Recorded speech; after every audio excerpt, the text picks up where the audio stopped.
Artificial intelligence 人工智慧是一门涵盖范围很广泛的技术科学。这个词汇最早出现在1956年的达特茅斯会议，由 John McCarthy 所提出。在历经半个多世纪的演变，曾经使人对它充满期待，也充满质疑。随着2022年11月 ChatGPT 的问世，2023年全球正式进入生成式 AI 的投资主题。到了2024年，生成式 AI 不只陪你聊天，协助你影像创作，它还要全面进入你的生活。根据日经 Trendy 杂志在今年初所做的报道，人工智慧在机器人领域除了有更多类人类的表现外，在医疗服务方面，人工智慧也有更好的表现。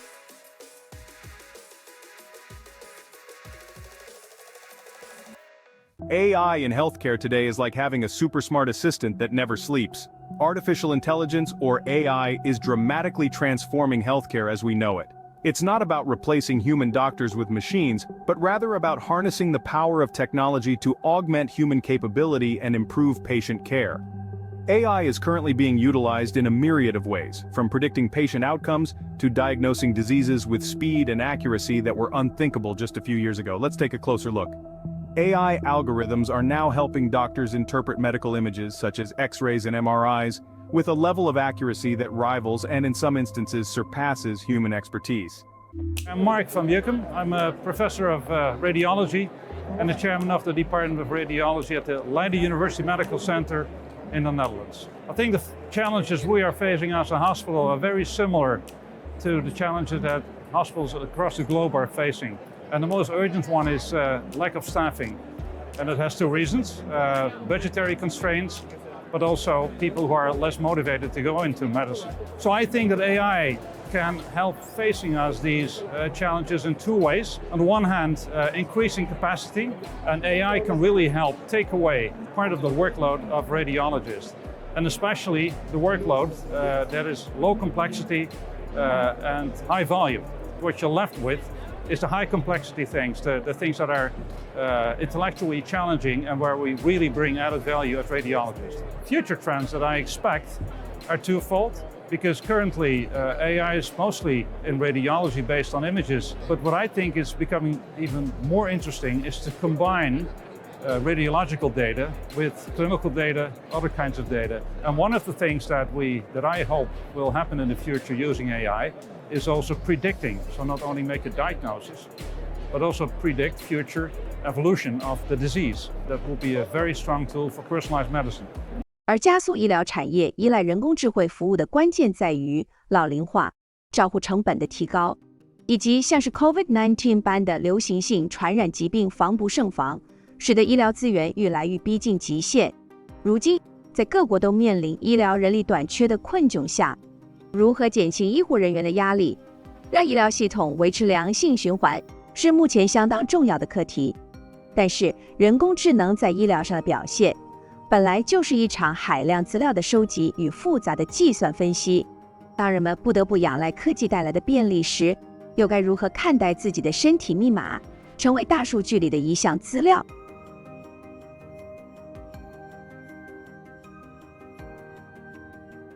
？Traditional healthcare relied on human intuition. Now we have a system that can process and analyze data at superhuman speed.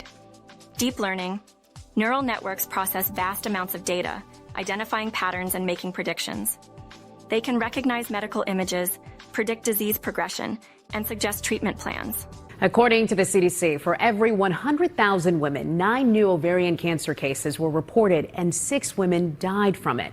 But a new tool is being developed in the fight against ovarian cancer. It uses nanotechnology, lasers, and artificial intelligence to try to detect ovarian cancer earlier, which could be a lifeline. We're really excited about the power of AI because there has been such success in other disease areas, and because we have this great partnership with Microsoft, we think there's so much potential.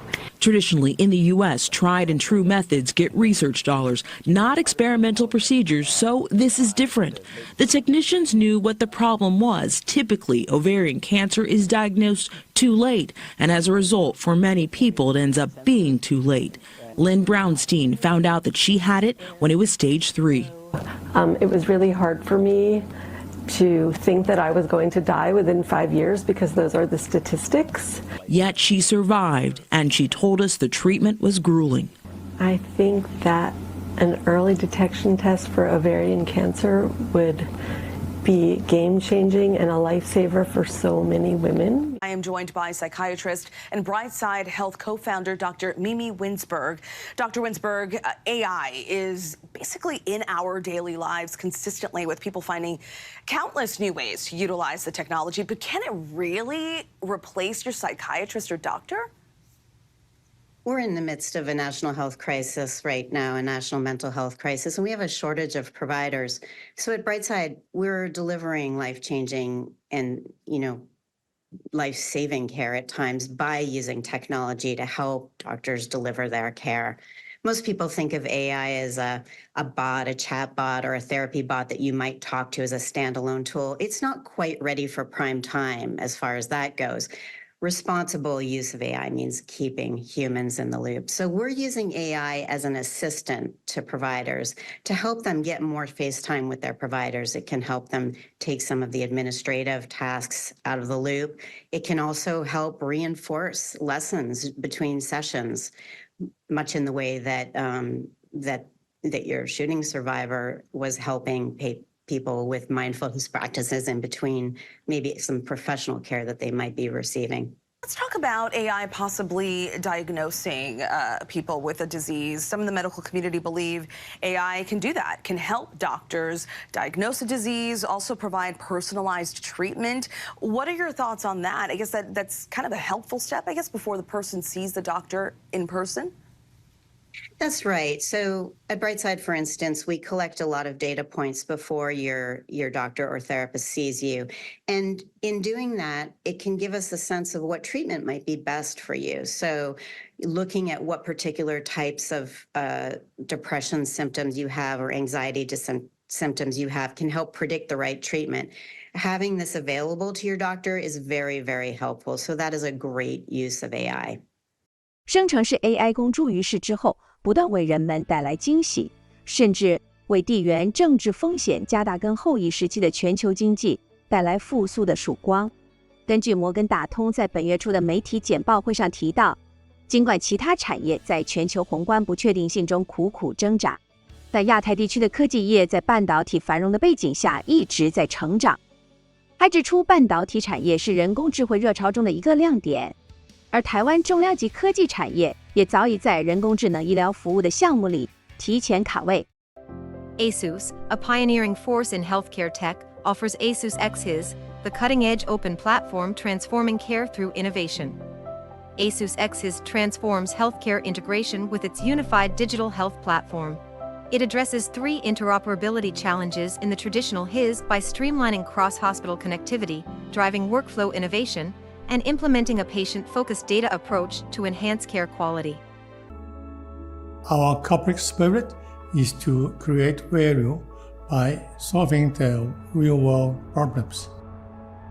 We plan SmartX as our next step for future growth, with smart medicine being the most important platform to accelerate innovation in healthcare.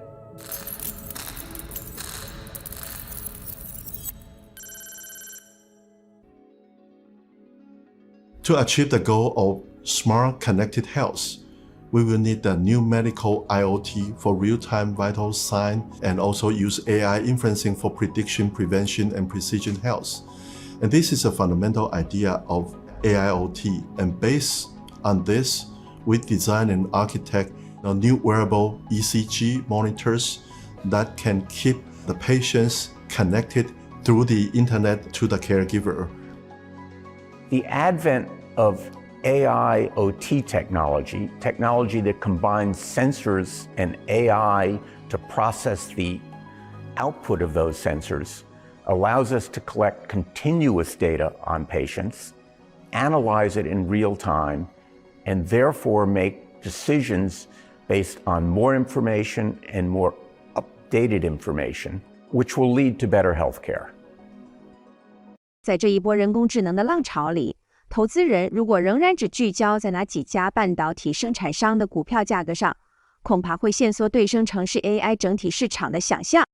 而几个月前，广达副总及技术长张家渊在出席一场重要活动时提到的内容，值得投资人深思。Computer is not AI or hardware is not AI, but without computer, there is no AI.